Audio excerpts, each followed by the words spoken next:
형해명, 싱하이밍, 싱하이밍. 국장급. 예. 근데 거의 뭐 20, 30분 조아리고 앉아가 받아 적으면서 완전히 굴욕 외교, 이걸 세세 외교를 하잖아요. 네네.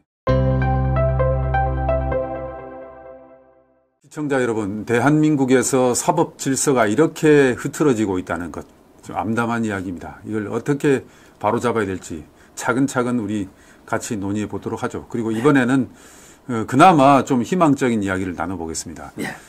김문수 고용노동부 장관이 사직서를 내고 지금 출사표를 던졌습니다. 우리 정상적인 대한민국 국민이라면 김문수 장관에게 거는 기대가 크지 않습니까? 예. 예, 그분이 무엇보다도 정직하게 살아온 분이고, 그리고 청렴 결백한 분이고, 그리고 나라의 미래를 위해서 자기의 몸과 마음을 던질 줄 아는 분이란 말입니다. 김문수 장관 좀 어떻게 보십니까? 저는 이제 개인적으로 경기도지사 두 번째 할 때 있잖아요. 네네. 그때 이거 인연을 맺었어요. 네네. 그때 아마 이게 2012년에 네. 박근혜 대통령하고 이제 김문수가 경선을 했죠. 예예. 그때 이제 김문수 캠프에 있었어요. 2012년에. 네네. 제가 그때부터 이제 그 하고 김문수 TV라고 있잖아요, 유튜브. 있었죠. 거기에 제가 계속 같이 고정 예. 방송을 했어요. 그렇죠. 오랜 인연이 있고. 예. 김문수 저는 저는 그렇게 봐요. 이분이 그 영천 출신인데 경상북도 51년생이죠. 영천 51년생 맞죠? 예. 그다음에 경북고등학교 서울대 상대 경영 나와가지고 네. 처음에는 이제 그 민중당부터 노동운동이 전설이잖아요. 네.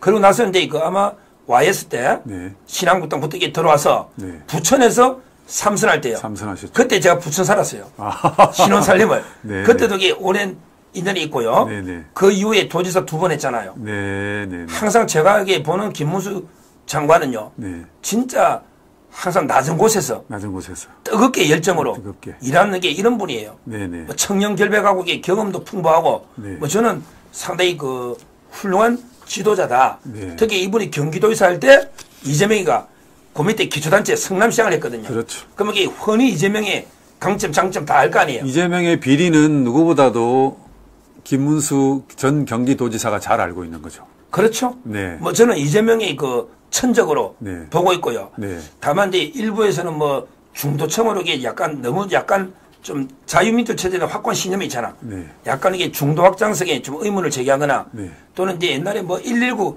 그런 완전히 저는 가짜 조작이라고 보는데 뭐 소방관 있잖아. 소방관. 이거는 이게 그냥 원래 관등 성명을 다 이게 하거든요. 네. 전부 점검할 수 있잖아요. 네. 이걸 가지고 마치 이게 꼰대 이미지로 막 몰아세운단 말이야. 네네. 따라서 이제 그 젊은 층과 중도로 어떻게 나갈 것인가. 네. 이런 이제 그 과제는 있지만 저는 기본적으로 이게 그 가장 체제 전쟁에서 네. 지금 우리 체제 전쟁이잖아요. 체제 전쟁. 여기에서는 이제 그 가장 최전선에서 뜨겁게 그 치열하게 처절하게 싸울 이런 훌륭한 인물이다. 이렇게 보고 있습니다. 그 이재명 대선 후보가 가장 큰 특징은 그거거든요. 단순하게 뭐 이번에 개인 비리 이런 차원을 떠나서 좀 이렇게 자유민주주의를 위협하는 세력과 깊이 결탁돼 있지 않습니까? 예. 깊이 결탁. 어느 후보보다도 더 그런 반국가 세력, 반체제 세력과 깊이 결탁이 돼 있거든요. 예. 뭐 경기 동부연합이 이재명 후보에게 올라타 있고 뭐 그런 상황에서 국민들은 잘 몰라요. 이런 상황을. 또 어떤 우리 대한민국 체제를 위협하는 그 중국 공산당과 또 가장 깊이 관계를 맺고 있는 그런 후보입니다. 아마 그 관계 도가 제일 깊을 겁니다. 그러면 이런 후보, 저는 이런 이재명 후보와 이렇게 좀 맞짱 떠서 싸울 수 있는 후보인 것 같은데 그런 측면에서 좀 서 변호사 어찌 보십니까? 그렇죠. 지금 이제 그 이재명이가요. 네. 성남시장 될 때부터요. 네. 바로 이 경기동부연합 그때 그 통진당 네. 연합을 해가지고 네. 그때 그 공동 인수위를 구성했지 않습니까? 그렇죠. 그렇죠. 그러고 나서 이제 그때 그 권력 서열 1위가요. 네. 보통 이게 김현지 보좌관부입니다. 네네. 지금 수석 보좌관이죠. 네네. 여성 보좌관 있잖아요. 김현지. 네네. 그다음에 정진상이잖아요. 정진상. 지금 같이 재판받고 있는. 네네네. 이 사람들이 다 경기동부연합하고 연결돼 있는 네. 이런 데 그 분들이잖아요. 네. 따라서 그리고 이게 그 친중은 말할 것도 없는 게 얼마 전에 그 형해명, 싱하이밍, 싱하이밍. 국장급. 예. 한데 거의 뭐 20, 30분 조아리고 앉아가 받아 적으면서 완전히 굴욕 외교, 이걸 세세 외교를 하잖아요. 네네.